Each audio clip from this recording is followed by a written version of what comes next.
అందరూ వెళ్ళి పడుకోండి, వెళ్ళండి.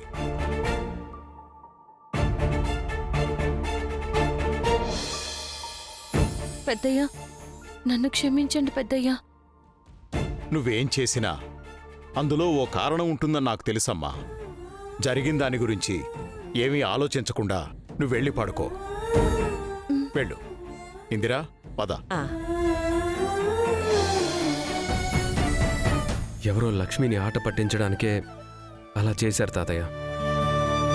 అందులో మా సీనియర్ తప్పు లేదు. 100% విక్రమ్ మంచోడే.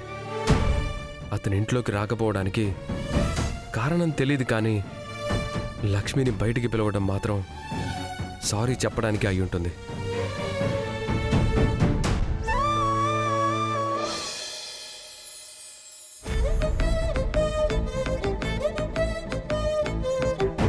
సారీ చెప్పడానికి వచ్చిన వాడే అయితే నేరుగా ఇంటికే వచ్చుండొచ్చు కదా మాడి.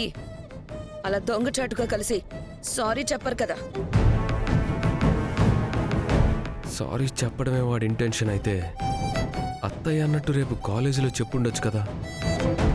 లేదా ఇంటి దాకా వచ్చిన వాడు ఇంట్లోకి వచ్చి అందరికీ విషయం చెప్పి అందరి ముందే సారీ చెప్పుండొచ్చు. కానీ వాడు అలా చేయలేదు. వాడి ఇంటెన్షన్ వేరే ఏదో ఉంది. నీకు అసలు బుర్రుందా? దాన్ని ఇంట్లో నుంచి నీ లైఫ్లో నుంచి బయటకు పంపడానికి లేక లేక ఒక ఛాన్స్ వస్తే దాన్ని కూడా నువ్వు స్పాయిల్ చేసేసావు కదరా. అసలు నేను ఇదంతా చేసింది నీకోసమే కదరా.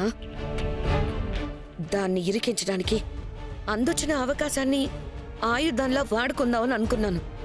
నా ఆలోచనకి నువ్వు ఆజ్యం పోస్తావని అనుకున్నాను. ఈ దెబ్బతో దాన్ని మెడ పట్టుకుని బయటికి గెంట ఇచ్చాను అనుకున్నాను. మొత్తం పాడు చేసేసావు కదరా.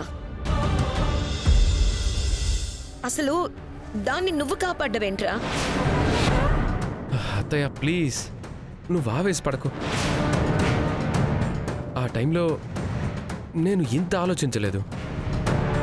అతను నిజంగానే మా సీనియర్, చాలా మంచోడు. తను తప్పు చేయడన్న రీజన్తోనే అలా చెప్పాను. అంతేకాని ఆ ఎర్ర బస్సుని సేవ్ చేయాలని మాత్రం కాదత్తయ్య.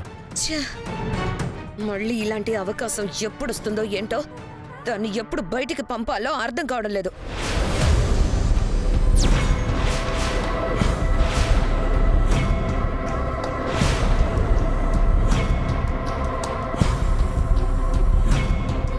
తప్పు చేసిన వాళ్ళని నెత్తిని పెట్టుకొని ఊరేగండి.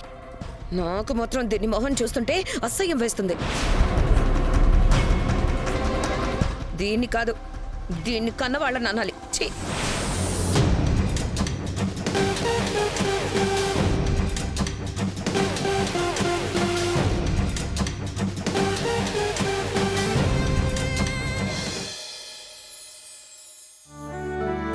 థ్యాంక్స్ మధుబాబు. ఏ చిన్న అవకాశం దొరికినా నన్ను ఇరికించాలని చూసే మీరు ఈ మధ్య నానెక్కడ ఇరుక్కున్నా మీరే కాపాడుతున్నారు.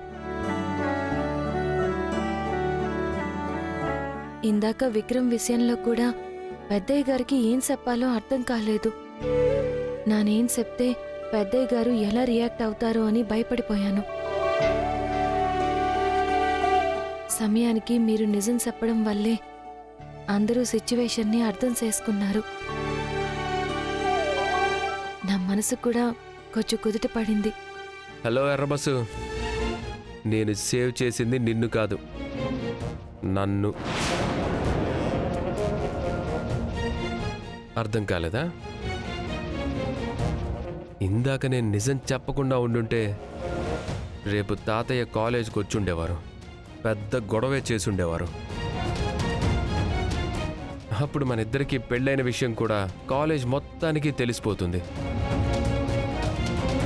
అలా జరగకూడదన్న భయంతోనే నేను నిజం చెప్పాల్సి వచ్చింది.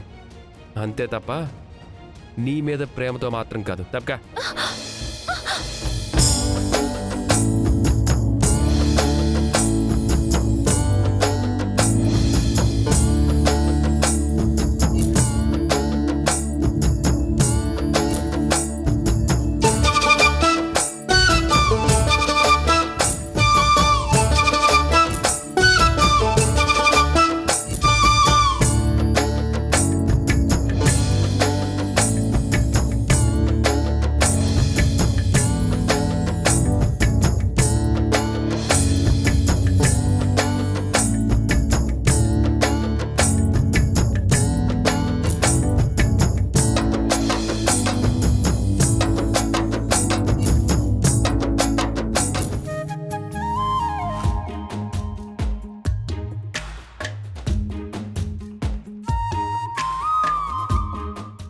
ఆగండి మధుబాబు.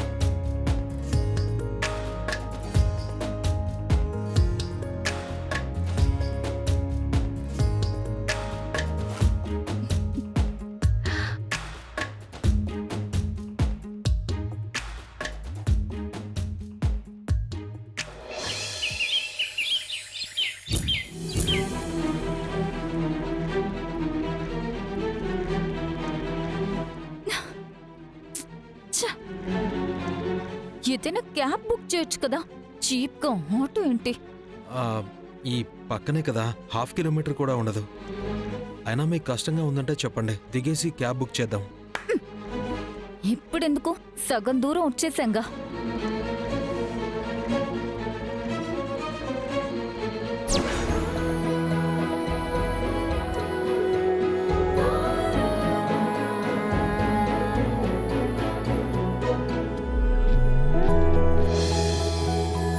పాపం అతనికి ఎలా ఉందో ఏంటో. ఈ కాలేజీ గొడవల్లో పడి అతని సంగతే మర్చిపోయాను.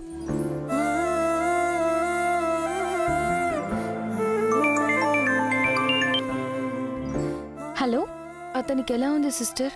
నేనే మీకు కాల్ చేద్దామనుకున్నానండి. ఈలోపు మీరే కాల్ చేశారు. అతనిలో ఎలాంటి ఇంప్రూవ్మెంట్ కనిపించట్లేదు. ఇప్పుడే డాక్టర్ గారు వచ్చారు.